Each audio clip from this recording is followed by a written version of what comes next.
ఓం శివశక్త్యా యుక్తో ఓం శివశక్త్యా యుక్తో యది భవతి శక్తః ప్రభవితుం యది భవతి శక్తః ప్రభవితుం న చేదేవం దేవో న చేదేవం దేవో న ఖలు కుశలః స్పందితుమపి న ఖలు కుశలః స్పందితుమపి అతస్త్వామారాధ్యాం అతస్త్వామారాధ్యాం హరిహర విరించాదిభిరపి హరిహర విరించాదిభిరపి ప్రణంతుం స్తోతుం వా ప్రణంతుం స్తోతుం వా కథమకృత పుణ్యః ప్రభవతి.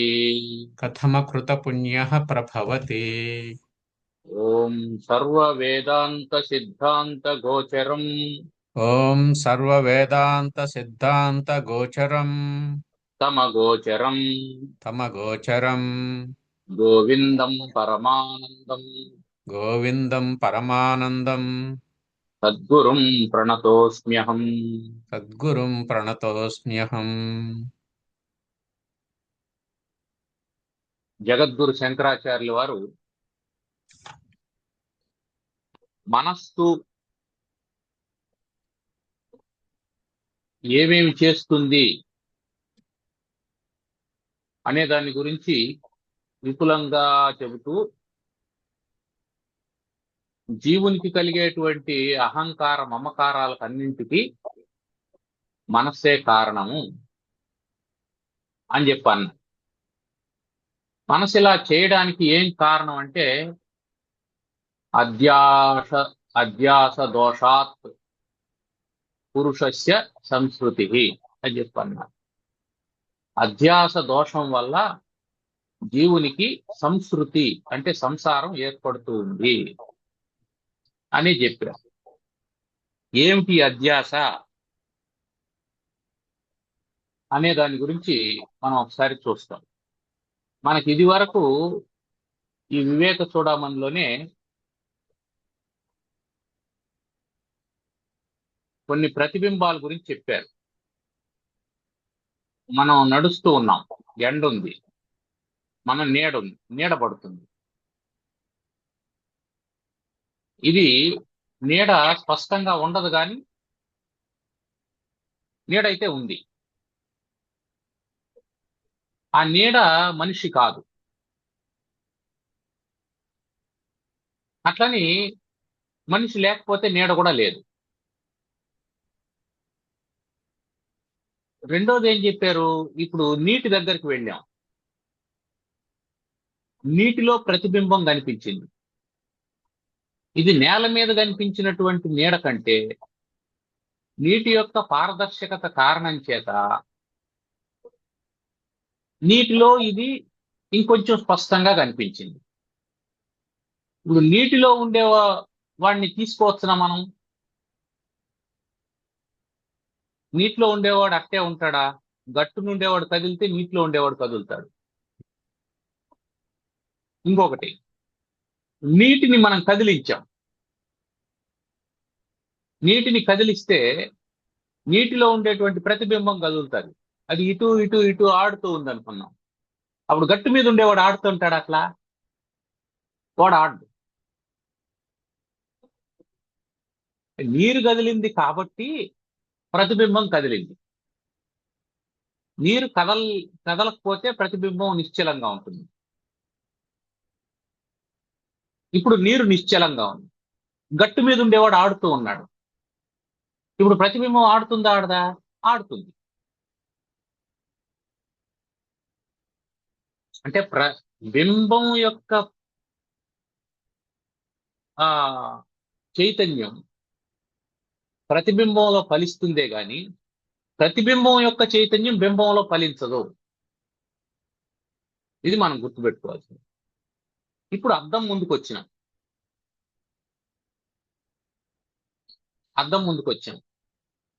ఇప్పుడు ఇంకా స్పష్టంగా కనిపించింది.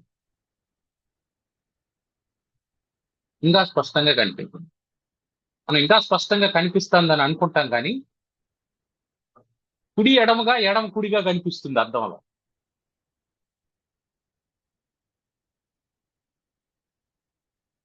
అది దాంట్లో ఉండేటువంటి ప్రత్యేకత. ఇప్పుడు ఆ అద్దం 12 ముక్కలైంది అనుకున్నాం. మన 12 బొమ్మలు కనిపిస్తాయి దాంట్లో. నువ్వు 12 ఒకటే, నువ్వు 12గురా ఒకరా, నువ్వు ఒకటే కదా, మరి ఒకటే కదా కనిపించల్లా, కానీ 12 ముక్కల్లో 12గా కనిపిస్తావు. ఇది ఒక వేరియేషన్. ఇప్పుడు పడుకున్నాం, నిద్రపోయాం, అక్కడ ఇంకా చైతన్యవంతంగా ఉంటుంది ప్రతిబింబం. అద్దంలో కూడా ఇప్పటి వరకు చెప్పిన దాంట్లో మనం కదిలితేనే అది కదులుతుంది. కానీ అక్కడ విచిత్రం ఏంటంటే శరీరం పడుకొని ఉంటుంది నిశ్చలంగా.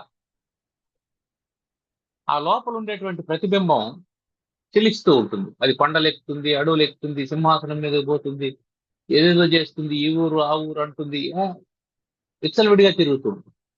అక్కడ ప్రతిబింబానికి చైతన్యం ఉంది.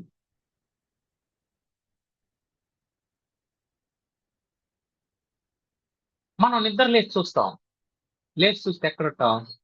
మన మంచం మీదే మనం ఉంటాం.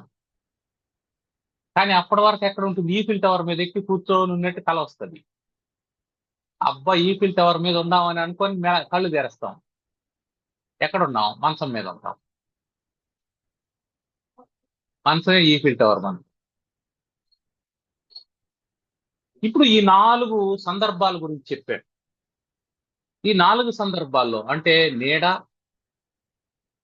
నీటిలో ప్రతిబింబం, అద్దంలో ప్రతిబింబం, స్వప్న ప్రతిబింబం, ఈ 4 ప్రతిబింబాలు సత్యము కాదు. ఈ 4 ప్రతిబింబాలు సత్యం కాదు. వీటికి స్వయం సత్తా లేదు. అయితే ఈ 4 ఉన్నాయా లేదా? 4 ఉన్నాయి.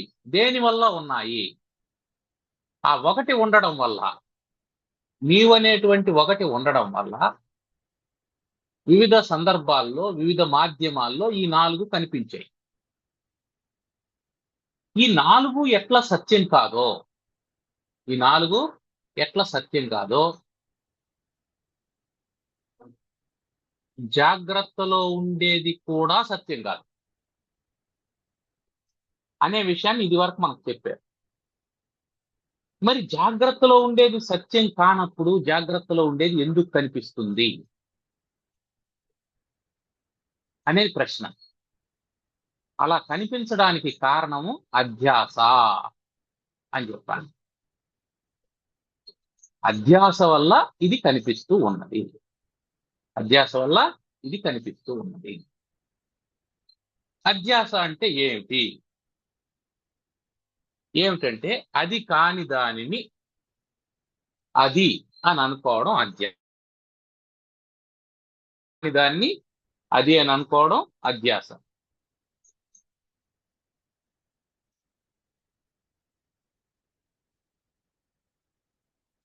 అంటే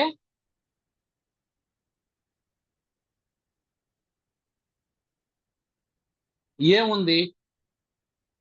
ఒకే ఒక చిదాత్మ ఉన్నది, అంటే పరబ్రహ్మం ఉంది. అక్కడి నుంచి మొదలు పెడదాం. ఒకే ఒక పరబ్రహ్మ ఉంది. ఇప్పుడు ఈ పరబ్రహ్మమునందు దానికంటే భిన్నమని గాని అభిన్నమని గాని చెప్పడానికి వీలుగానటువంటి మూలాజ్ఞానం ఉంది అని చెప్పి అనుకున్నాం. త్రిగుణాత్మకమైనటువంటి ప్రకృతి దాని నుంచి పుట్టింది, మూలాజ్ఞానం నుంచి. ఈ అజ్ఞానం కారణం చేత, ఈ అజ్ఞానం కారణం చేత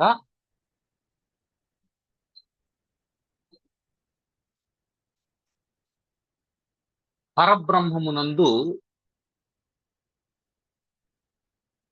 కొన్ని ఆరోపింపబడ్డాయి. ఏం ఆరోపింపబడ్డాయి? నేను జాగ్రత్తలో ఉన్నాను, నేను కలగంటూ ఉన్నాను, నేను సుషుప్తిలో ఉన్నాను అని అంటూ ఉన్నాం.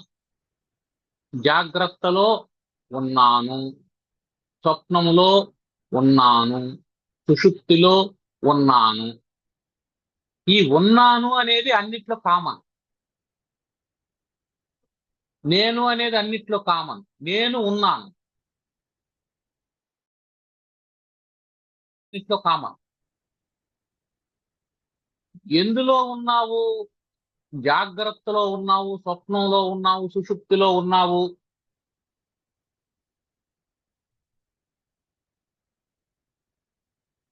అని అనుకుంటూ ఉన్నావే, అది భ్రాంతి. నువ్వు ఉన్నది సత్యం. ఈ ఉన్నాను ఉన్నాను అని ఎవరు చెప్తున్నారు? జీవుడు చెప్తున్నాడా? జీవుడు ఎక్కడ ఉన్నాడు? జాగ్రత్తలో ఉన్నాడు, స్వప్నంలో ఉన్నాడు, సుషుప్తిలో ఉన్నాడు. ఆ ఉన్నది ఎవరు అంటే ఆత్మ. ఆత్మ ఉన్నా. నేను ఉన్నాను అన్నప్పుడు నేను ఆత్మస్వరూపమై ఉన్నాను అని అర్థం. ఎక్కడ? జాగ్రత్తలో నేను ఆత్మస్వరూపమై ఉన్నాను, సుషుప్తిలో నేను ఆత్మస్వరూపమై ఉన్నాను. మరి జాగ్రత్తలో ఉన్నదానికి, స్వప్నంలో ఉన్నదానికి, సుషుప్తిలో ఉన్నదానికి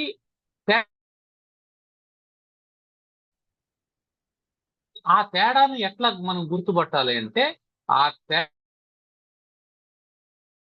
అనుకున్నామే, నీడలో ఉన్నాను, నీటిలో ఉన్నాను, అద్దంలో ఉన్నాను, స్వప్నంలో ఉన్నాను. కానీ అన్ని 4 చోట్ల ఒకే రకంగా ఉన్నానా? లేదు. కానీ ఆ 4 చోట్ల నేను 4 రకాలుగా ఉండడానికి కారణం ఏమిటి? అసలైన నేనున్నాను. కాబట్టి నేను ఉన్నాను అనేది సత్ అనేటువంటి లక్షణము. సత్ అనేటువంటి లక్షణం. సత్ అంటే ఉండడం, సత్తా ఉండడం. ఇక జాగ్రత్త నేను తెలుసుకుంటున్నానా లేదా? ఈ జాగ్రత్త ప్రపంచం అంతా నాకు తెలుస్తూ ఉంది. స్వప్నం నాకు తెలుస్తుందా లేదా? తెలుస్తూ ఉన్నది. సుషుప్తి తెలుస్తూ ఉన్నది. నేను హాయిగా నిద్రపోయినాను అని అంటున్నాం. కాబట్టి దీన్ని తెలుసుకునేటువంటి చైతన్యం కూడా నాకుంది. ఎవరికి ఉంది? ఇందాక నేను ఉన్నాను అని చెప్పి అన్నాడే, ఆ నేనే నేను తెలుసుకుంటున్నాను. ఈ ఉన్నాను అనేది సల్లక్షణము, తెలుసుకునుట చిల్లక్షణము, చిత్.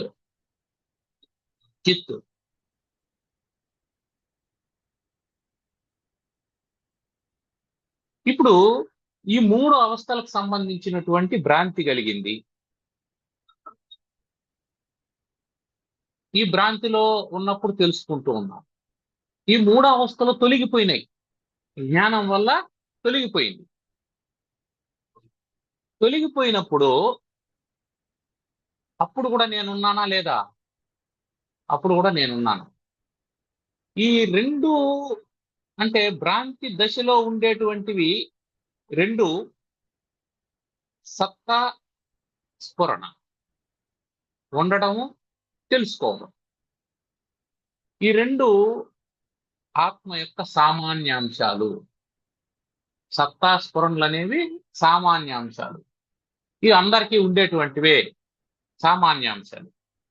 ఇక ఈ సామాన్యాంశాలు ఉన్నాయి చూసినావా సత్తా, స్ఫురణలో. ఈ 2 భ్రాంతికి ఆధారమైనటువంటివి. నేనున్నాను, నేను తెలుసుకుంటున్నాననే వాటిని ఆధారంగానే మనిషికి భ్రాంతి కలుగుతుంది. నేను ఉన్నాను కాబట్టి ఇవన్నీ చేస్తూ ఉన్నాను, నాకు ఇది తెలుస్తూ ఉంది కాబట్టి ఈ వ్యవహారం అంతా నడుపుతూ ఉన్నాను. కాబట్టి మన భ్రాంతికి ఆత్మ యొక్క సత్తా, స్ఫురణలు ఆధారంగా ఉన్నాయి. నేను లేకపోతే ప్రపంచమే లేదు. నాకు తెలియకపో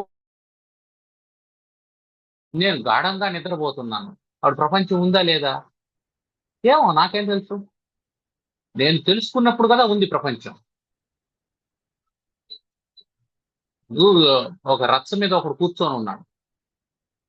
ఈ దారిన మునిరామరెడ్డి వెళ్ళాడా నేను అడిగాను.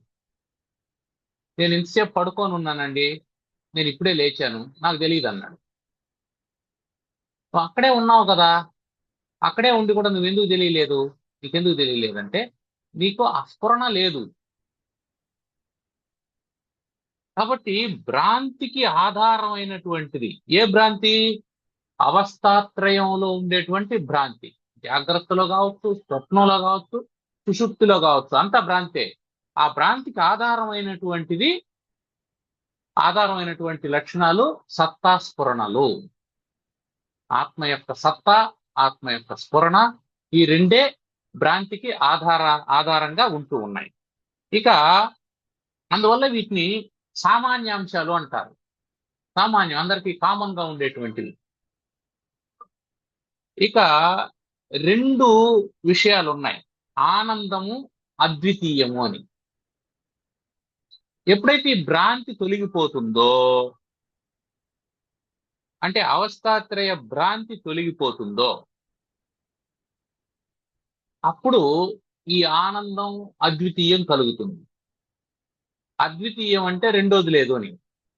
సుషుప్తిలో ఎన్నుంటాయి? మన అనుభవం, సుషుప్తిలో ఎన్నుంటాయి? ఒకటే ఉంటుంది. ఆ ఒకటి నేను అని చెప్పడానికి కూడా లేకుండా ఉంటుంది. ఒకటే ఉన్నప్పుడు నేను అని చెప్పేదే ఉంది. నువ్వు ఉన్నప్పుడు కదా నేను అని చెప్పాలి. ఇదంతా థియరీ ఆఫ్ రిలేటివిటీ, సాపేక్ష సిద్ధాంతం. రెండోది ఉంది అని అనుకున్నప్పుడే మొదటి దాని గురించినటువంటి చర్చ మొదలవుతుంది. రెండోది లేకపోతే ఉన్నది ఒకటే. ఇప్పుడు ఆస్ట్రేలియా నుంచి ఇండియాకి రావడానికి ఒకే ఒక ఎయిర్లైన్స్ ఉందని అనుకున్నాం. అప్పుడు ఛార్జీలు దేంట్లో తక్కువ, దేంట్లో సర్వీస్ బాగుంటుంది, దేంట్లో సౌకర్యం ఉంటుంది, ఇవన్నీ చూసేదేమి లేదు. ఉన్నదాన్ని ఎక్కువచ్చేయడమే అంతే. అంటే డిస్కషన్ అనేది ఎప్పుడు జరుగుతుంది? చర్చ అనేది ఎప్పుడు జరుగుతుంది? రెండోది ఉన్నప్పుడే జరుగుతుంది. అంటే భ్రాంతి కూడా ఎప్పుడు ప్రారంభం అవుతుంది అంటే రెండోది ఉన్నది అని అనుకున్నప్పుడే భ్రాంతి ప్రారంభం అవుతుంది. అంటే రెండోది ఉంది అని జీవుడు ఎప్పుడు అనుకుంటున్నాడు? జగత్తును చూసి రెండోది ఉంది అని అనుకుంటున్నాడు. జగత్తు కంటే భిన్నమైనటువంటి వాడు పరమాత్మ అని అనుకుంటూ ఉన్నాడు.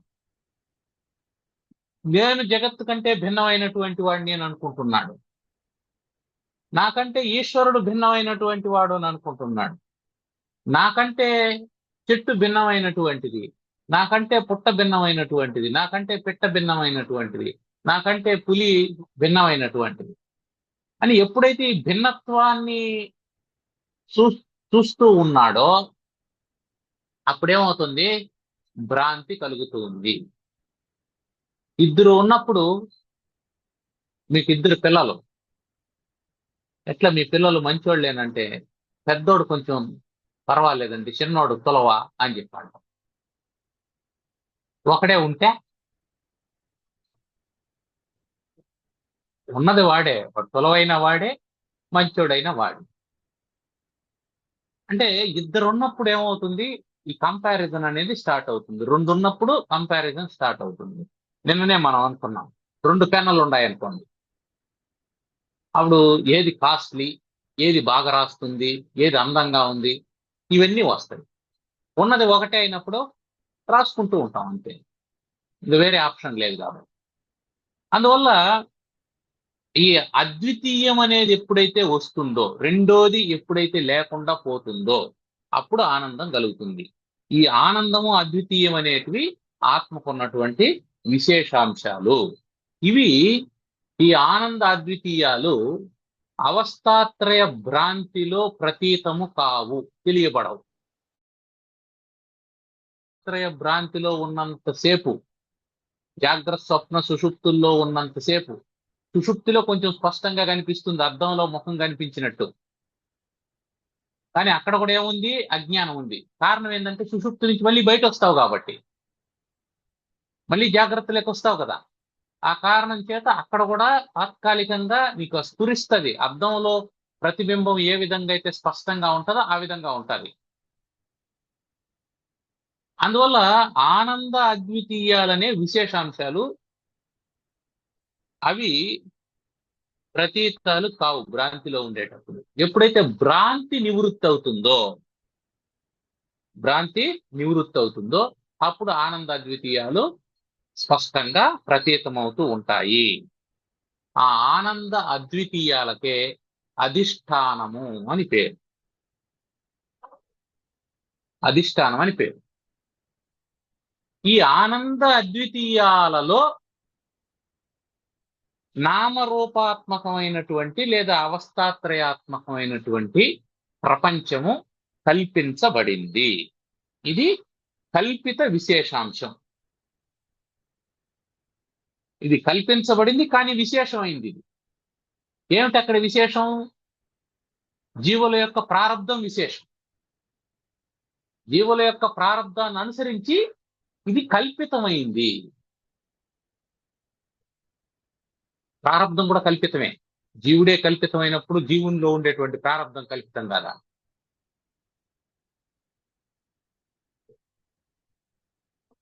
కాబట్టి ఇది కల్పితమైనటువంటి విశేషాంశం. ఏది? అవస్థాత్రయ రూపమైనటువంటి ప్రపంచం అంతా. ఈ ఆత్మ యొక్క విశేషాంశ అజ్ఞాన కాలమున ఆత్మ యొక్క విశేషాంశం ఏమనుకున్నాం? ఆనందం, అద్వితీయం. ఈ రెండింటి యొక్క అజ్ఞాన కాలం, ఈ రెండు తెలియనప్పుడు ఏ ప్రపంచం అయితే ప్రతీతం అవుతూ ఉందో, అంటే తెలియబడుతూ ఉందో, ఆనంద అద్వితీయ లేనప్పుడు ఏ ప్రపంచం అయితే ఉంటూ ఉందో అది విశేష జ్ఞానం కలిగినప్పుడు తెలియబడదు. కాబట్టి ఇది భ్రాంతి. అంటే ఒకప్పుడు జ్ఞానం కలగనప్పుడు కల్పించి, జ్ఞానం కలగనప్పుడు కనిపించి, జ్ఞానం కలగగానే కనిపించకుండా పోయేటువంటి దానికి భ్రాంతి అని పేరు. ఆ భ్రాంతికే అధ్యాస అని పేరు. ఆ భ్రాంతికే అధ్యాస అని పేరు. భ్రాంతికే అధ్యాస అని పేరు. ఇప్పుడు ఈ భ్రాంతి వల్ల కూడా జ్ఞానం ఉంటుంది, భ్రాంతి జ్ఞానం ఉంటుంది. ప్రపంచ జ్ఞానం ఉంది కదా. ప్రపంచం భ్రాంతి వల్ల ఏర్పడిందంటే, లేదు స్వప్నం భ్రాంతి వల్ల ఏర్పడింది అని అనుకున్నాం. ఊరికే ఎందుకు? ప్రపంచం మనకు కనిపిస్తుంది కాబట్టి కాసేపు ఉందాం. స్వప్నం దేని వల్ల ఏర్పడింది? భ్రాంతి వల్ల ఏర్పడింది. అప్పుడు స్వప్నానికి సంబంధించినటువంటి జ్ఞానం ఉంది కదా, ఉంది. స్వప్న విషయము ఉంది కదా. ఈ రెండు సత్యం కాదు. కాబట్టి భ్రాంతి జ్ఞానము, భ్రాంతి జ్ఞాన విషయము, source and it's knowledge of illusion. Source of illusion, knowledge of illusion, ఈ రెండింటినీ కలిపి అధ్యాస అంటారు. అంటే ఇప్పుడు మనకు రెండుగా కనిపిస్తుంది కదా, రెండుగా ఉంది కదా అధ్యాస కూడా.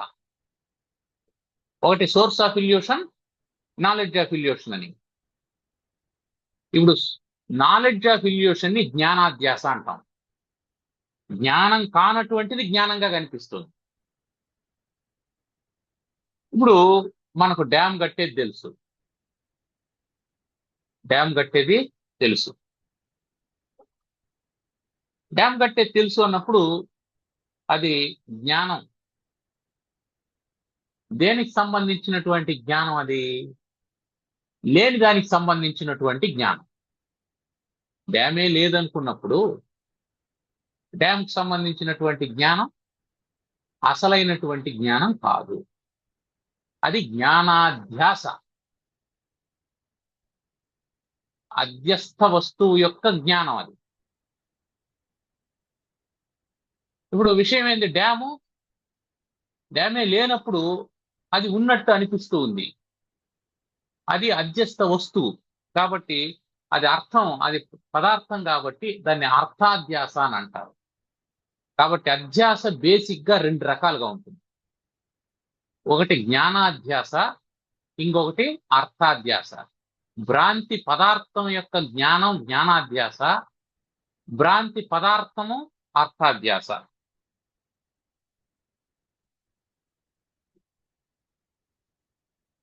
అంటే ఈ భ్రాంతి ఎట్లా ఏర్పడుతుంది? ఏదో ఒకటి లేకుండా ఇంకోటి ఏర్పడదు. ముందు సత్య వస్తువు ఉండాలి. సత్య వస్తువు మీద అసత్య వస్తువు ఆరోపితం కావాలి. అప్పుడు భ్రాంతి ఏర్పడుతుంది. సత్య వస్తువు మీద అసత్య వస్తువు ఆరోపితమైతే అప్పుడు అసత్య వస్తువు మాత్రమే తెలియబడి సత్య వస్తువు మరుగుపడితే దాన్ని భ్రాంతి అంటాం. ఇప్పుడు మనకి ఇక్కడ రజ్జు సర్ప భ్రాంతి చాలా అవసరం. దాంతోనే ఇదంతా ఎక్స్ప్లెయిన్ చేసుకుంటాం. ఇప్పుడు తాడు ఉంది, కొంచెం తాడు సత్యం అని అనుకోవాలి మనం. తాడు సత్యమే, జాగ్రత్త అవస్థలో తాడు సత్యమే. ఇంతవరకు మనం దాన్ని అది కూడా పారమార్థికంగా అది కూడా అసత్యం కదా అనుకున్నామంటే మనకు చర్చ ముందుకు సాగదు, పాఠం చెప్పుకోలేం. అందువల్ల కాసేపు త్రాడును సత్యం అని అనుకోవాలి.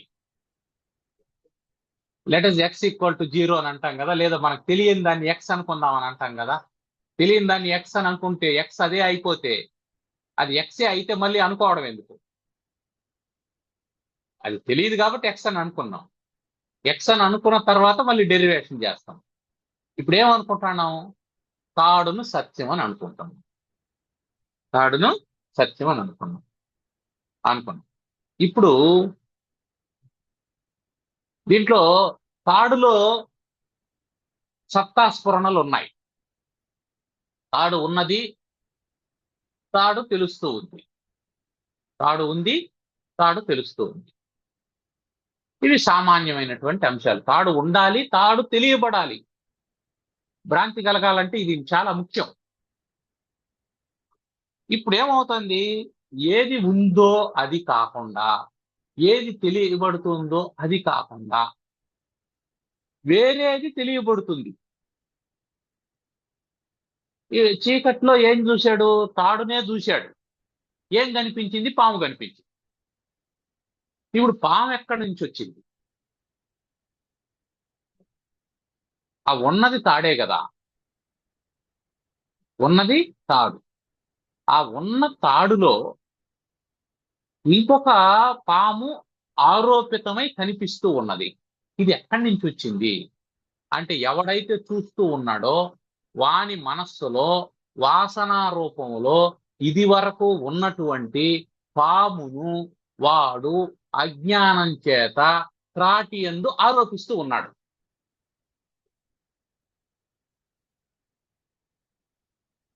వానికి పాము కనిపించడానికి కారణం తాడే. తాడు లేకపోతే పాము కనిపించదు. కానీ తాటిలో పాము లేదు. మళ్ళీ పాము కనిపించడానికి కారణం వాడే. ఇప్పుడు పాము కనిపించడానికి కారణం వాడా తాడా? రెండును. తాడు ఉండాలి, వానికి భ్రాంతి ఉండాలి, వాడికి అజ్ఞానం ఉండాలి. వాడు ఇంతకు ముందు తాడు చూశాడంటే ఆ త్రాటి యొక్క జ్ఞానం వాడికి ఉంటే పాము దాంట్లో కనిపించదు. పామును వాడు ఇంతకు ముందు చూడకుండా ఉంటే కూడా పాము వానికి కనిపించదు. అంటే ఏమర్థం? ఈ జగత్తు యొక్క వాసనలు జీవునిలో ఎప్పటి నుంచో ఉన్నాయి, అనేక జన్మలుగా ఉన్నాయి. అనేక జన్మలుగా ఉన్నాయి కాబట్టి అవి ఆరోపితమై సత్యమని అనుకుంటూ ఉన్నాడు.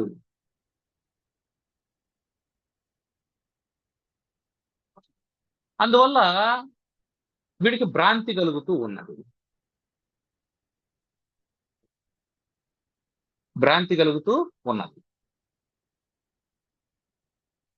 కాబట్టి పాముగా కనిపిస్తూ ఉంది. ఎప్పుడైతే పాము కనిపించిందో ఇది అర్థాధ్యాస. వస్తువు వేరుగా కనిపించడం అర్థాధ్యాస.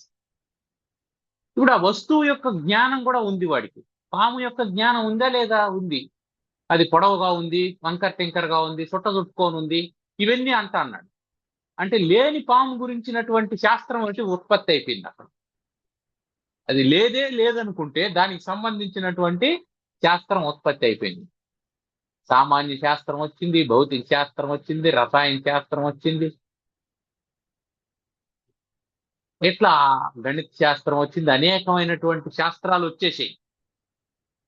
ఎప్పుడు వస్తాయి ఈ శాస్త్రాలన్నీ? నీకు అర్థాధ్యాస ఉన్నప్పుడు జ్ఞానాధ్యాస కలుగుతుంది. అర్థాధ్యాస ఉన్నప్పుడు జ్ఞానాధ్యాస కలుగుతుంది. జ్ఞానాధ్యాస ఉన్నప్పుడే అర్థాధ్యాస కలుగుతుంది. జ్ఞానాధ్యాస ఉన్నప్పుడే అర్థాధ్యాస కలుగుతుంది. అంటే ఏమర్థం? ఇవి ఒకదానికొకటి పరస్పరం అధ్యాస కలిగి ఉంటాయి. ఒక వస్తువునందు మరి ఒక వస్తుత్వం యొక్క భ్రాంతి కలగడం అర్థాధ్యాస.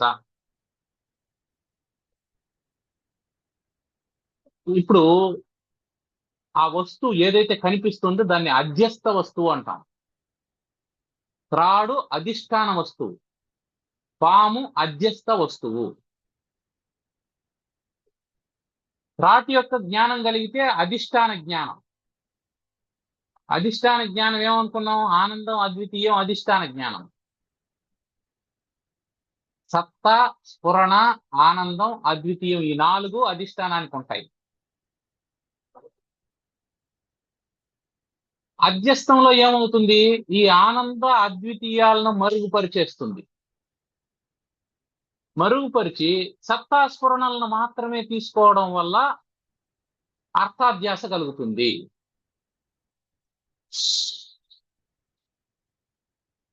అంటే అర్థాధ్యాసలో కూడా సత్తా స్ఫురణలు ఉంటాయనేది మనం గుర్తుపెట్టుకోవాలి. పాము కనిపించింది కదా, అది సత్తా. పాము తెలుస్తూ ఉంది కదా, అది స్ఫురణ. పరమాత్మ లక్షణాలైనటువంటి సత్తా, స్ఫురణ, ఆనంద, అద్వితీయాల్లో ఆనంద అద్వితీయాలు మరుగుపడినప్పుడు, ఎందుకు మరుగుపడతాయి? ఇవి భ్రాంతి వల్ల మరుగుపడతాయి. ఆ భ్రాంతి వల్ల మరుగుపడినప్పుడు అప్పుడు జగత్తు సత్యం అనేటువంటిది తెలుస్తుంది. అది అజ్ఞానం. కాబట్టి అర్థాధ్యాస కలగడానికి సత్తాస్ఫురణలు కారణం. ఆనంద అద్వితీయాలు మరుగుపడినటువంటి సత్తాస్ఫురణల వల్ల అర్థాధ్యాస కలుగుతుంది. అర్థాధ్యాస కలగకపోతే జ్ఞానాధ్యాస కలుగుతుందా? కలగదు. కాబట్టి అధ్యస్థ వస్తు జ్ఞానానికి జ్ఞానాధ్యాస అని పేరు.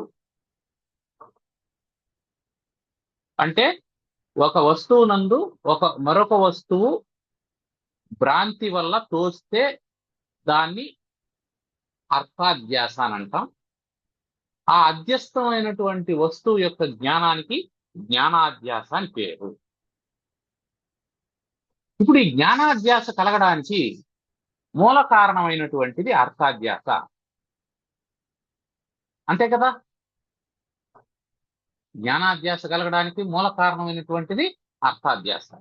ఈ అర్థాధ్యాస 6 రకాలని శాస్త్రం చెప్తుంది. 6 రకాలని శాస్త్రం చెప్తుంది. అంటే అర్థాధ్యాస 6 రకాలని ఎందుకు చెప్తుందంటే, ఇక దాన్ని సూక్ష్మాతి సూక్ష్మంగా మనం పరిశీలన చేసి తెలుసుకునేస్తాం అన్నమాట. అందుకని ఇప్పుడు ఈ 6 రకాలైనటువంటి అర్థాధ్యాసను ముందుగా మనం తెలుసుకుంటాం. మొదటిది ఏమిటి అంటే కేవలం సంబంధాధ్యాస. కేవలం సంబంధాధ్యాస. దీంట్లో అనాత్మ పదార్థాలతో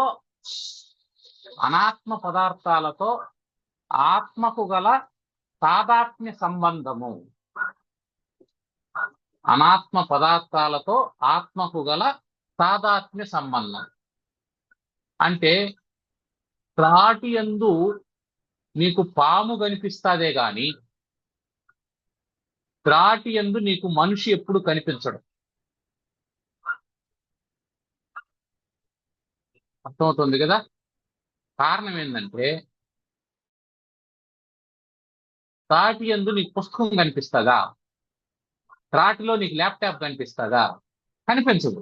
ఎందుకు? సంబంధం, తాదాత్మ్య సంబంధం.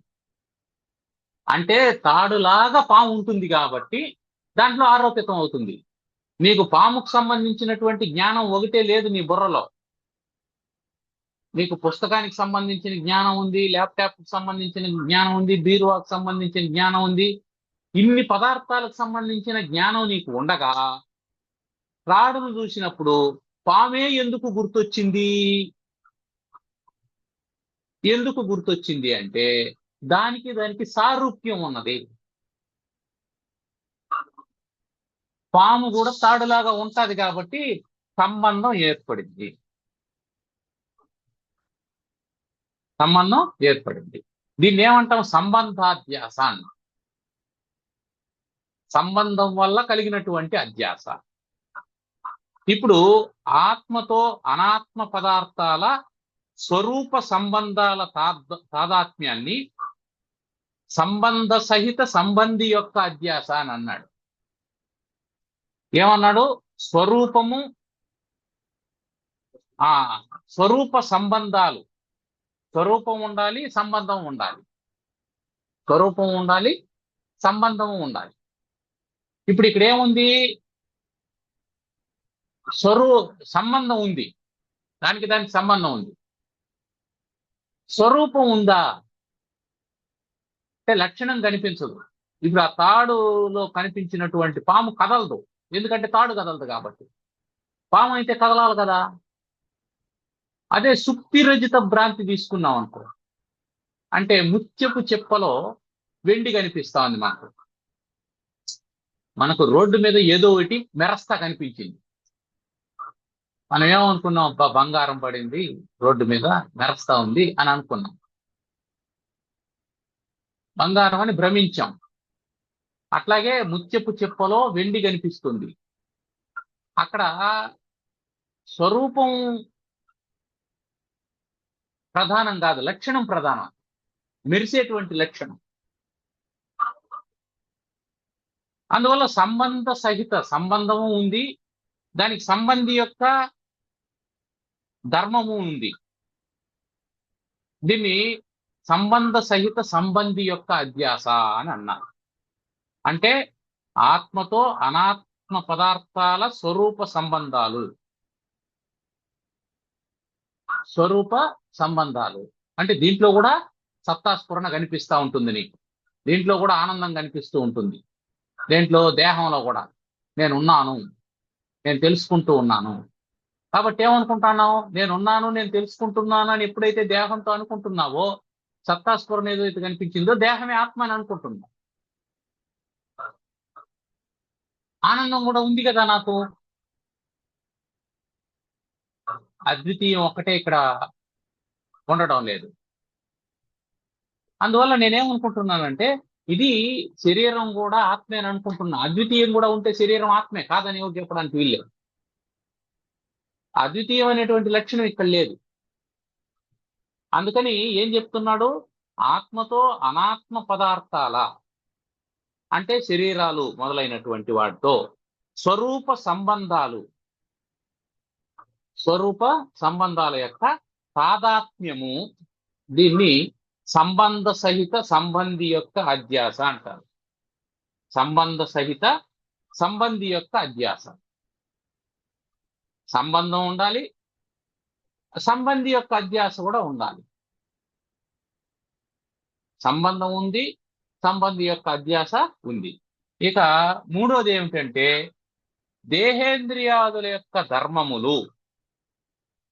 దేహేంద్రియాదుల యొక్క ధర్మాలు, దేహం యొక్క ధర్మము, ఇంద్రియాల యొక్క ధర్మము, ఇవి ఆత్మయందు అధ్యస్థములగుట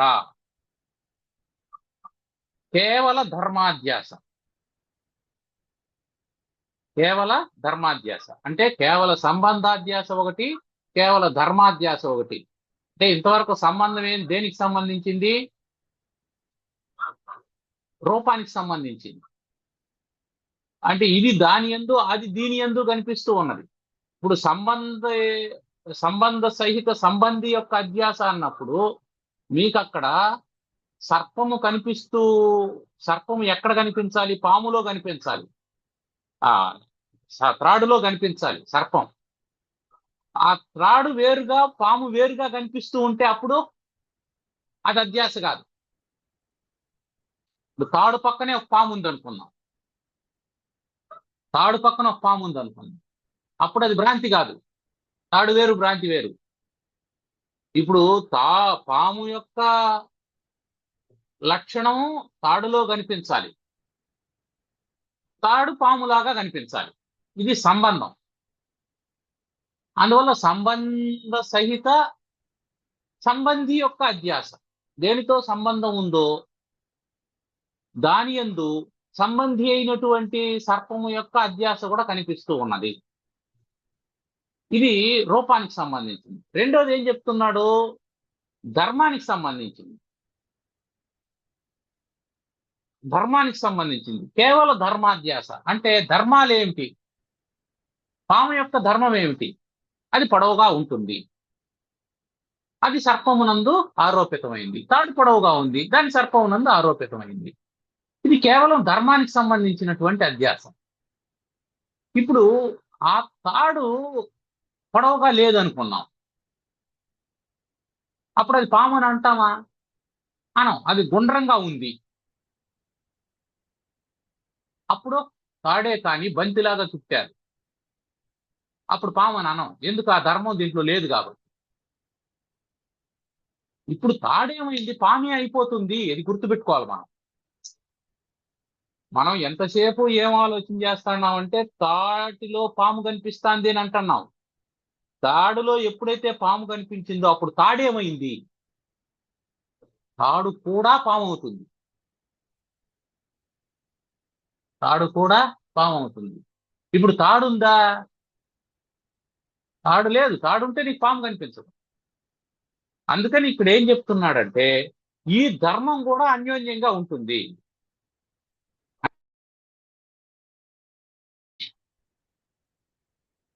ధర్మ కేవల అహంకారము, ఈ ధర్మాలన్నీ దాంట్లో అధ్యస్థం అవుతాయి. ఇక అహంకారము, దాని కర్తృత్వ భోక్తృత్వాలు, ఈ ధర్మాలన్నీ ఆత్మయందు అధ్యస్థములగుట. ఆత్మయందు అధ్యస్థములగుట ధర్మ సహిత ధర్మి యొక్క అధ్యాస. అంటే ఇవన్నీ ఆత్మలో అధ్యస్థమైనవి. అంటే సర్పము యొక్క ధర్మాలన్నీ ఏమైనాయి? త్రాడులో అధ్యస్థమైనవి. అంటే ఇప్పుడు తాడేమైంది? ఆ ధర్మ సహితమైనటువంటి ధర్మి యొక్క అధ్యాసగా మారిపోయింది. ధర్మ సహిత ధర్మి. ధర్మాలు దేనివి? సర్పంవి. ఆ ధర్మాలు కూడా ఇందులో కనిపిస్తున్నాయి కాబట్టి ధర్మ సహితమైనటువంటి ధర్మి ఇందులో కనిపిస్తూ ఉంది.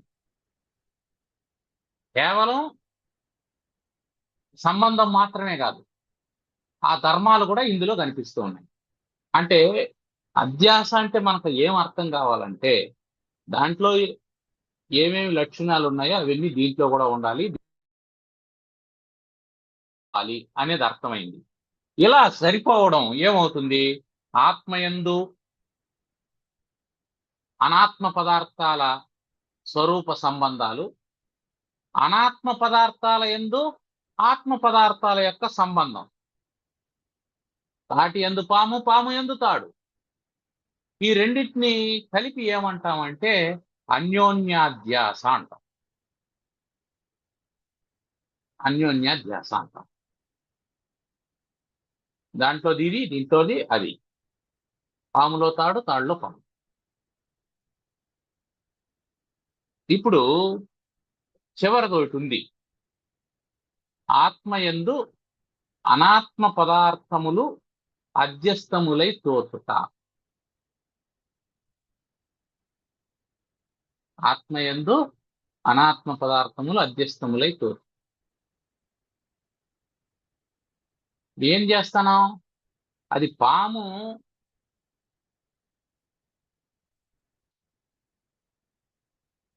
తాడులో కనిపిస్తూ ఉంది, కానీ తాటికి పురులు కూడా కనిపిస్తాయి. తాడు పురులు కూడా కనిపిస్తాయి. అది పామే గాని అది ఎందుకు పురులు పురులుగా ఉంది అని అనుకున్నాడు అనుకో. ఇప్పుడు అన్యతరాధ్యాస. అంటే ఆత్మయందు అనాత్మ పదార్థాలు కల్పితమై తోస్తూ ఉన్నాయి. ఇన్ని రకాలుగా మనకు 6 రకాలుగా అధ్యాస ఉన్నది. ఈ అధ్యాసలన్నీ ఏది?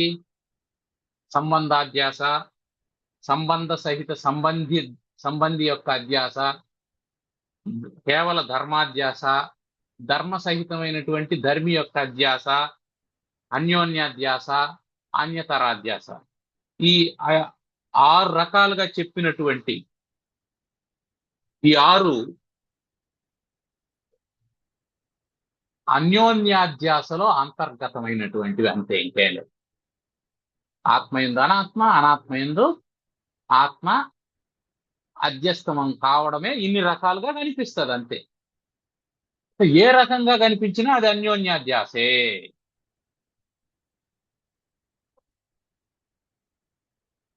ఈ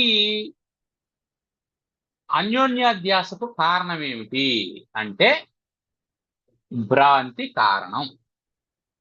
ఏం భ్రాంతి కారణం? జగత్తు మిథ్య అని తెలియకపోయినటువంటి భ్రాంతి. జగత్ సత్యం అనేటువంటి భ్రాంతి కారణం. అధ్యాసకు కారణం ఏమిటి? భ్రాంతి కారణం.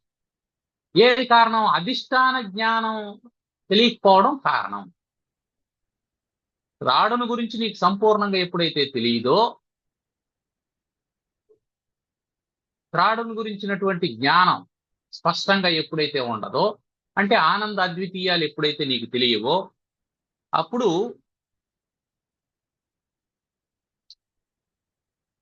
నీకు భ్రాంతి కలుగుతుంది. ఇక్కడ ఏం చెప్తున్నా అంటే జగత్తు మిథ్య అని తెలియజేయాలని అజ్ఞానులకు భ్రాంతి కలుగుతుంది అని చెప్పారు. కాబట్టి భ్రాంతి ఎవరికి కలుగుతుంది? అజ్ఞానికే కలుగుతుంది. అజ్ఞానం అంటే ఏమిటి? జగత్తు మిథ్య అని తెలియకపోవడం. జగత్తు సత్యం అనుకోవడం అజ్ఞానం, అంతే, ఇంకేమి. వాడు జ్ఞాని అజ్ఞాని అంటే తేడా ఏమిటి?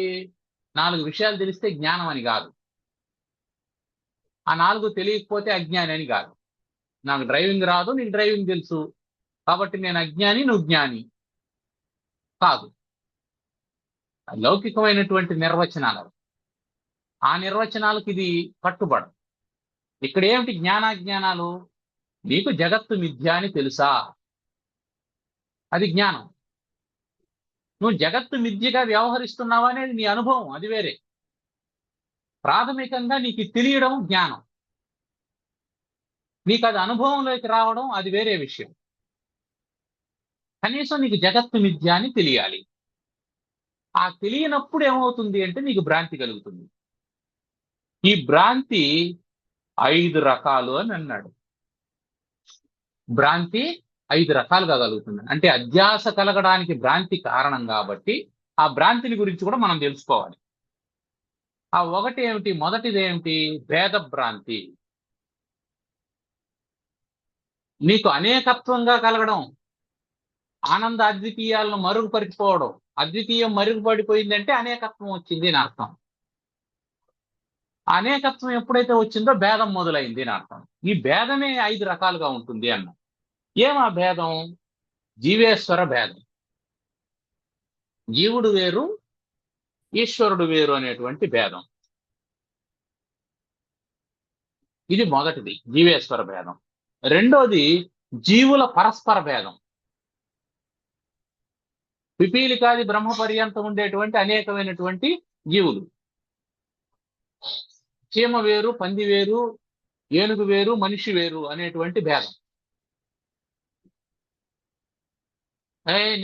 నేను మనిషిని, అది పంది అని అనుకుంటూ ఉన్నాం. ఇది జీవుల యొక్క పరస్పర భేదం.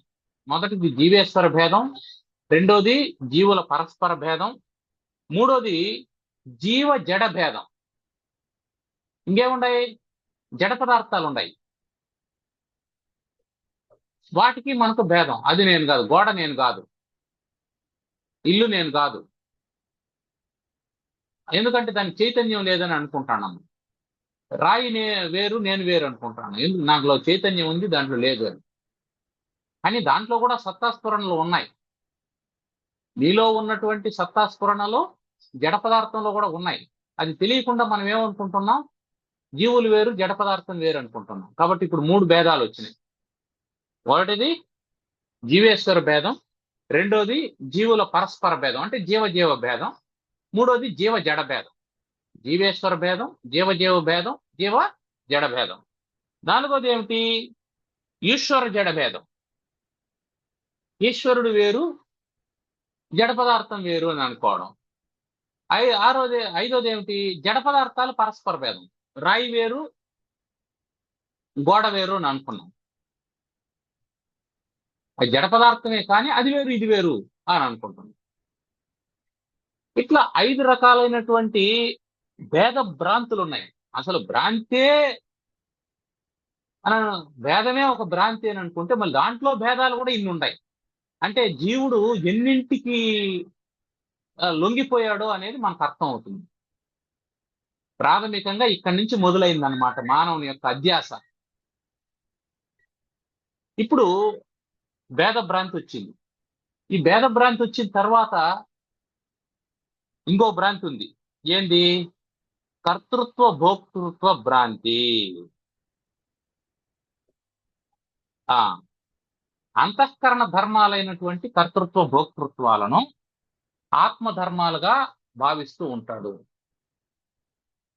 ఇంద్రియాల ద్వారా పనులు చేసేటువంటిది అంతఃకరణం. దాన్ని ఏమనుకుంటున్నాడు, నేను చేస్తున్నాను అని ఆత్మ యందు ఆరోపించుకుంటూ ఉన్నాడు జీవుడు. కాబట్టి ఈ కర్త నేను అనుకోవడం కూడా, భోక్త నేను అనుకోవడం కూడా భ్రాంతే. దీన్ని కర్తృత్వ భోక్తృత్వ భ్రాంతి అన్నారు. ఇది రెండోది. మూడోది సంఘభ్రాంతి. సంఘభ్రాంతి స్త్రీ పుత్ర ధనాదులయందు మమత్వం కల్పించుకోవడం సంఘభ్రాంతి. ఇది నాది అనుకోవడం, వీళ్ళు నా వాళ్ళు అనుకోవడం, ఇది నేను సంపాదించాను అంటే దాంట్లో సంగత్వం ఏర్పడడం, కలయిక. అవే లేనప్పుడు వాటితో నువ్వు కలిసేది ఏముంది, అది నాదేనట్టు అనుకుంటున్నావు. ఇప్పుడు లేని దాంతో మళ్ళీ సంఘాన్ని ఏర్పాటు చేసుకుంటున్నావు. ఇది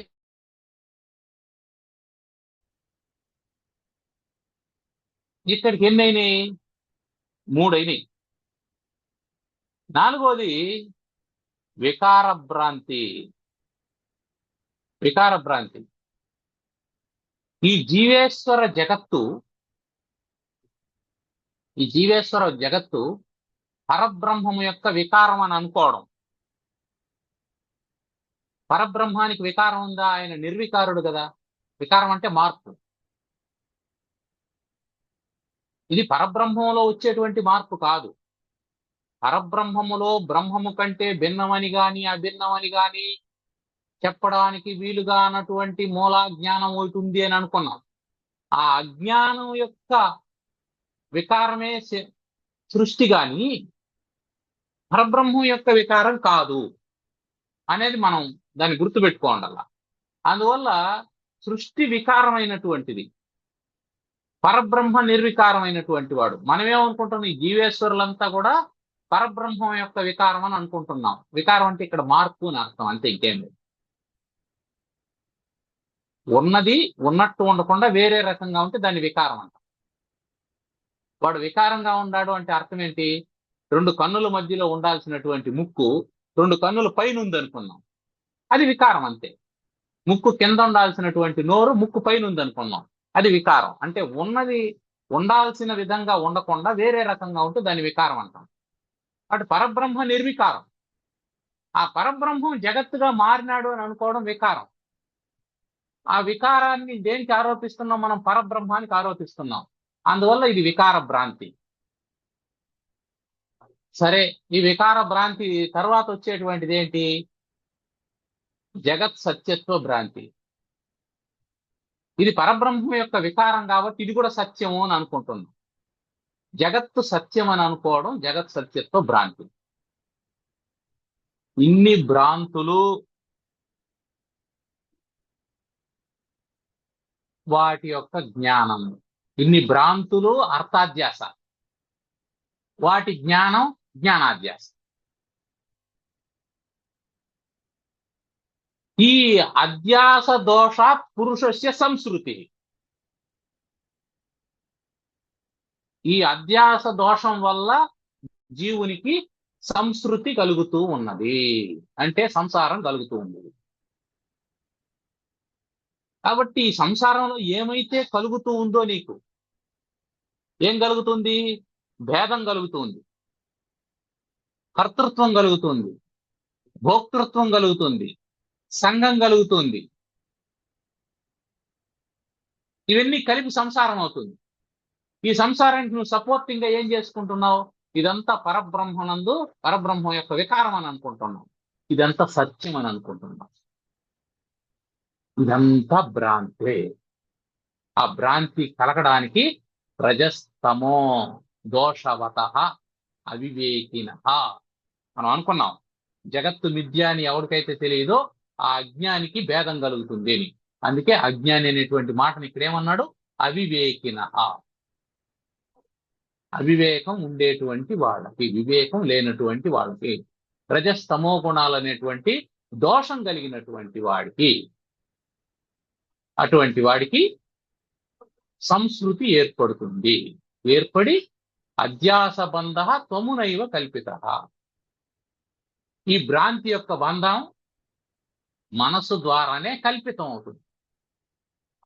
మనస్సు ద్వారా కల్పితమై జన్మాది దుఃఖస్య నిదానమే తత్వ. జన్మాది దుఃఖాలకు ఇది స్థానంగా ఏర్పడిపోతుంది. ఏది? మనస్సు. కాబట్టి ఈ మొత్తం జగద్భ్రాంతి కలగడానికి మనస్సు కారణం.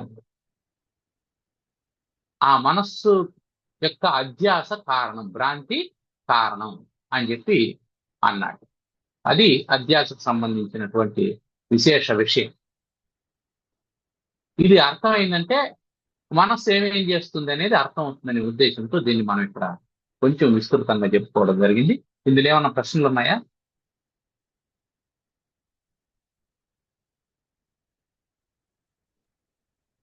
ఇప్పుడు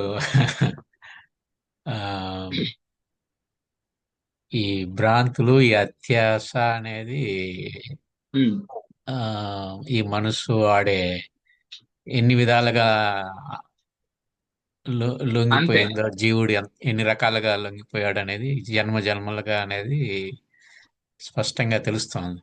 అవును. ఒకటి ఏమనంటే, ఏ ఉమ్, క్షణానికి ఆ క్షణంగా చూస్తే మార్పు అనేది కూడా తెలియదు కదా. అవును, ఇప్పుడు తెలియదు. మారుతా ఉంది అంటున్నారే గాని, ఏ క్షణంకి ఆ ఉమ్, క్షణం ఫ్రెష్ గా కొత్తగా చూస్తే ఉమ్, నీకు మార్పు ఎలా తెలుస్తుంది? పోయిన క్షణంలో చూసింది మర్చిపో, మళ్ళా ఉమ్, ఇంకో క్షణంలో ఫ్రెష్ గా చూడు, మార్పు అనేది ఉమ్, తెలియదు కదా. అవును. ఆ క్షణం గుర్తుపెట్టుకున్నావు, ఈ క్షణం చూస్తున్నావు, దానికి అవును, దీనికి పోలికి పెడుతున్నావు, భేదం అవును. పెడుతున్నావు. ఆ? అవును, ఆ, కాబట్టి ఎప్పటిది అప్పుడే. అంతే, అంటే ఏ రోజుటికి ఆ రోజుటికి పని చేసుకుని బతకాలన్నమాట. అంటే అంతే. 7 జన్మలు, 7 తరాల వాళ్ళకి ఇప్పుడే సంపాదించి పెట్టి, ఉమ్, ఆ, అప్పుడుది ఆ పని చేయకుండా అప్పుడు తింటున్నావు అంటే భేదం చూసుకుంటున్నావు, తరిగిపోయిందని చెప్తున్నావు. ఉమ్, ఆ, ఎప్పటిదప్పుడు ఆ రోజుటికి ఆ రోజు తిన్నావా? కొంతమంది అవును. కూలీలు చేస్తూ ఉంటారు, ఉమ్, ఎప్పటిదప్పుడు తినేస్తూ ఉంటారు, రేపటికి ఉమ్, ఏమనేది ఆలోచన చేయరు అనమాట. ఏం అక్కర్లేదు. అది ఉమ్, ఆ, అది మంచి ఆ, ఉమ్. ఇదనమాట. సో మళ్ళీ ఇది ఇంతటితో ఆగిపోదు. ఈ అధ్యాస గురించి చాలా ఉంది. ఆ, ఏమిటంటే అసలు ఈ జ్ఞానాధ్యాస ఉంది కదా, జ్ఞానోదయం. జ్ఞానాధ్యాసను ఖ్యాతి అంటాడు. మళ్ళీ ఆహా. మళ్ళీ ఆ ఖ్యాతి 6 రకాలుగా ఉంటుంది. ఆహా. ఇప్పుడు అర్థాధ్యాస ఏ విధంగా అయితే ఆ, ఆ ఆ మళ్ళీ డివిజన్ చేసినాడో, ఉమ్, అర్థాధ్యాసను 6 రకాలుగా విభజన చేశాడు కదా, అట్లా ఉమ్, జ్ఞానాధ్యాసను కూడా 6 రకాలుగా విభజన చేశాడు. జ్ఞానాధ్యాస కూడా. ఆహా. ఆ ఆ జ్ఞానాధ్యాసను ఖ్యాతి అంటాడు. ఖ్యాతి. ఖ్యాతి అంటాడు. ఖ్యాతి మనం అంటే కీర్తియా? కీర్తి అని అంటాం కదా. ఆ, ఆ, ఆ. ఇక్కడ టెక్నికల్ టర్మ్ దానికి ఖ్యాతి అని పేరు. ఖ్యాతి. ఓ. జ్ఞానాధ్యాసకు ఖ్యాతి అని ఆహా. పేరు. ఓకే. దాన్ని సత్ఖ్యాతి, అసత్ఖ్యాతి, ఆత్మఖ్యాతి, ఆ. అన్యథా ఖ్యాతి, అఖ్యాతి, అనిర్వచనీయ ఖ్యాతి ఆహా. ఆహా. అని 6 రకాలుగా విభజన చేసి వాటినంతా డిస్కషన్ చేసి ఆహా. ఈ ఈ దేన్ని మనం అంగీకరించాలా దేన్ని అంటే అంగీకరించకూడదు? అని ఇది సత్ఖ్యాతి అంటే జ్ఞానాధ్యాస వల్ల ఇదంతా ఉంది ప్రపంచం అంటే ఈ జగత్ సత్యత్వ భ్రాంతి కలగడానికి సత్ఖ్యాతి కారణం అని కొందరు అంటారు, అసత్ఖ్యాతి కారణం అని కొందరు అంటారు. ఇది ఎందుకు అవును ఎందుకు కాదు ఇవన్నీ డిస్కషన్ అది చేసుకుంటా మనకు. వచ్చి మొత్తానికి అనిర్వచనీయ ఖ్యాతి అని చెప్పి అన్నాడు. అది నిర్వచించేది కాదయ్యా, జ్ఞానాధ్యాసం నువ్వు నిర్వచించలేవు, ఆహా. అనిర్వచనీయమైనటువంటిది అని ఆహా. చెప్తాడు. అంటే ఇదంతా శాస్త్రం బోధించేటప్పుడు వచ్చేటువంటి టెక్నికల్ టర్మినాలజీ. అదే అదే. ఆహా. ఆ. అంటే బోధించాల్సి వచ్చినప్పుడు మళ్ళీ నీకు అవును జ్ఞానాధ్యాస అన్నాం కదా, ఈ జ్ఞానం సత్యమా అసత్యమా అంటే అధ్యాస అనేదే అసత్యం కదా, మళ్ళీ జ్ఞాన అధ్యాస ఆడ సత్యం అవుతుంది. అప్పుడు జగత్తులో ఉండేటువంటి జ్ఞానం అంతా అసత్యం అని నువ్వు చెప్పలేవు కదా అని అంటాడు మళ్ళీ. ఆ, నువ్వు ఆ. వ్యవహారం నడుస్తుంది కదా, నడుస్తాం నడుస్తాం. వ్యవహారం నడుస్తూ ఉన్నప్పుడు అసత్యం అని ఎట్లా చెప్తావు? అది జ్ఞాన అధ్యాస. ఆ అని ఈ వ్యవహారానికి సంబంధించినటువంటి జ్ఞానాధ్యాసను ఇది సత్యమా అసత్యమా, లేదా ఇది ఆత్మకు సంబంధించినటువంటి జ్ఞానాధ్యాస, లేదా ఇది ఇంకొక రకమైనటువంటి జ్ఞానాధ్యాస, అసలు ఈ అధ్యాసే లేదా అని అంటే లేదని చెప్పలేం, ఎందుకంటే ప్రపంచం నడుస్తుంది కాబట్టి. అట్లని ముందు ఏం చెప్పలేం. అందుకని ఏం చెప్పినాడు, ఇది అనిర్వచనీయం. సత్తు కాదు అసత్తు కాదు అనిర్వచనీయ ఖ్యాతి అని చెప్పాను. ఈ డిస్కషన్ అంతా చేసి అది. ఇది ఇది రకరకాలుగా ఉంటుంది. మళ్ళీ దీన్ని ఎట్లా తెలుసుకోవాలా అనేదానికి ఈ ఈ భ్రాంతి జ్ఞానానికి ఈ విధంగా ఉన్నట్టే సంవాది విసంవాది అనేటువంటిది ఒకటి ఉంది, అదొక టెక్నికల్ టర్మ్. తర్వాత ప్రమా అనేది ఒకటి వస్తుంది, ప్రమాణం. ఉమ్, ఈ జ్ఞానానికి ప్రమాణం అని అంటారు. ఉమ్, ఇప్పుడు ఈ సంవాది అనేది ఎట్లా అవుతుంది అంటే నీకు భ్రమ జ్ఞానం జ్ఞానం కాదు కదా. అవును. ఉమ్, భ్రమ జ్ఞానం జ్ఞానం కానప్పుడు యథార్థ జ్ఞానం ఏది? ఆ యథార్థ జ్ఞానాన్ని సంవాది అంటాడు. ఆ, ఓకే. భ్రమలో ఉండేదాన్ని మనం ఎంతసేపు జ్ఞానం అనుకుంటున్నాం, అవును. మరి యథార్థ జ్ఞానం ఏది? దాన్ని సంవాది అంటారు. మిగిలిందంతా విసంవాది. ఆ సంవాది విసంవాదికి సంబంధించినటువంటి చర్చ ఇవన్నీ ఉంటాయి. అంటే వేదాంతం యొక్క అధ్యయనంలో ఇవన్నీ భాగాలు. ఉమ్, ఇవి మధ్యలో వచ్చేటువంటి టెక్నికల్ టర్మ్స్ ఇవన్నీ. ఉమ్, సరే, ఉమ్. మనకు వివేక చూడమనిలో ఏ టెక్నికల్ టర్మ్స్ అయితే వస్తాయో అవి ఉమ్. ఆయా సందర్భంలో మనం ఆ చెప్పుకుందాం. చెప్పుకుందాం అంతే. ఉమ్. రాకపోతే సంతోషం, రాకపోతే చదువు. వదిలేద్దాం. అంతే కదా. రాకపోతే రాకపోతే దాని జోలికి ఆ, మనం పోయేది లేదు, పోయేదే. లేని దాన్ని మనం తెచ్చుకునేది లేదు, ఏ ఉన్నదాన్ని క్షణానికి వదిలిపెట్టేది లేదు. ఏ అంతే. క్షణానికి ఆ క్షణం అనమాట. ఆ క్షణం అంతే అంతే. ఇప్పుడు ఏం తెలుసుకున్నావో అన్ని మర్చిపో, మళ్ళీ ఇంకో క్షణం ఫ్రెష్ గా నేర్చుకో. దాన్ని కూడా క్షణవాదం అనేటువంటిది, అది దాన్ని ఆ క్షణవాదం అని అంటారు, వాళ్ళని ఆహా. క్షణికవాదులు అని అంటారు. ఆహా. దాన్ని కూడా ఖండించారు స్వామి. ఆహా. అంటే ఆహా. క్షణం అనేది నువ్వు నిలబెట్టలేవు. నిలబెట్టలే. ఎందుకో అది నీ చేతిలో లేనే లేదు కదా, మారిపోతా ఉంటుంది. కాలమే లేదు కదా. మారిపోతా ఉంటుంది కదా. మారిపోతూ ఉంటుంది. అది కాలమే లేదు కదా. అందుకని నువ్వు క్షణాన్ని కూడా గుర్తించలేవు కాబట్టి అది కూడా సరైనటువంటిది కాదు. జ్ఞానమే అన్నిటికీ అంటే శ్రేష్టమైనటువంటిదని. నేను నిర్వచనం చేయలేను కాబట్టి ఆ ఆ, యొక్క విధానంలో చెప్పాను. మరి ఈ క్షణాన్ని నువ్వు సంతోషంగా మార్చుకోవాలని అనుకున్నావు. ఆ, నువ్వు అనుకున్నప్పుడు క్షణం ఉందా? లేదా పోయింది, ఎప్పుడో పోయింది. అది ఏ ఇంగ్లీష్ లో ఒక ప్రావర్బ్ ఉంటుంది. ఆ దాని ఇంగ్లీష్ లో ఎట్లా చెప్పాలో నాకు తెలియదు కానీ, ఆహా, సరేలే. ఆ, ఒక నది నీళ్లలో ఒకడు 2 సార్లు మునగలేడు అని. మునగలేడు. అర్థమైంది, అర్థమైంది. They can't dip in to water in same place 2 times ఏదో ఉంటుంది. ఆ విన్నాను. 2 సార్లు మునగలేడు అని. మునగలేడు. ఎందుకంటే నువ్వు మునిగి లేచే కొద్దిగా ఆ నీళ్లు వెళ్ళిపోయాయి. వెళ్ళిపోయినాయి, వెళ్ళిపోయినాయి. మళ్ళీ కొత్త నీళ్లు వచ్చాయి. కొత్త నీళ్ళు. ఆహా, ఈ నీళ్లు భలే ఉన్నాయి, వీటిలో మునగదామని అనుకుంటే ఈసారి మునిగి తేలే కొద్దికి నీ మెడలో పాము ఉంటది, అదే, అవునవును. లేదా నీ నెత్తిని చెత్త ఉంటది. కానీ అందుకే నదిలో ఆ. 3 సార్లు మునగాలనేసి అన్నారు మరి. కరెక్ట్ గానే చెప్పారట అయితే. అయితే అది 3 నదుల్లో మునిగినట్టు లెక్క. మూడు మొదటి నది వెళ్ళిపోయింది, రెండో మొదటి నది నది వెళ్ళిపోయింది, వెళ్ళిపోయింది. మూడో నది వెళ్ళిపోయింది. 3 నదుల్లో మునిగినట్టు లెక్క అయిపోతుంది. అదే త్రివేణి సంగమం అంటే. అవును, అవును, అవును, అవును, అవును. ఆ కాబట్టి 3 నదుల్లో మునగాలి అని అంటే ఒకే దాంట్లో 3 సార్లు మునిగినామని. మునిగితే అదే త్రివేణి సంగమం. ఆ, కానీ జనాలు వెర్రిగా అర్థం చేసుకున్నారని అర్థం. ఆ, ఉమ్, అది బా ఆ, సరే. ఆ. ఓం సర్వమంగళమాంగళ్యే శివే సర్వార్థ సాధికే శరణ్యే త్ర్యంబకే గౌరీ నారాయణి నమోస్తుతే. ఓం స్వస్తి ప్రజాభ్యః పరిపాలయంతాం న్యాయేణ మార్గేణ మహిం మహిషాః గోబ్రాహ్మణేభ్యः శుభమస్తు. నిత్యం లోకాः సమస్తాः సుఖినో భవంతు. ఓం శాంతి శాంతి శాంతి. ధన్యవాదాలు. ధన్యవాదాలు.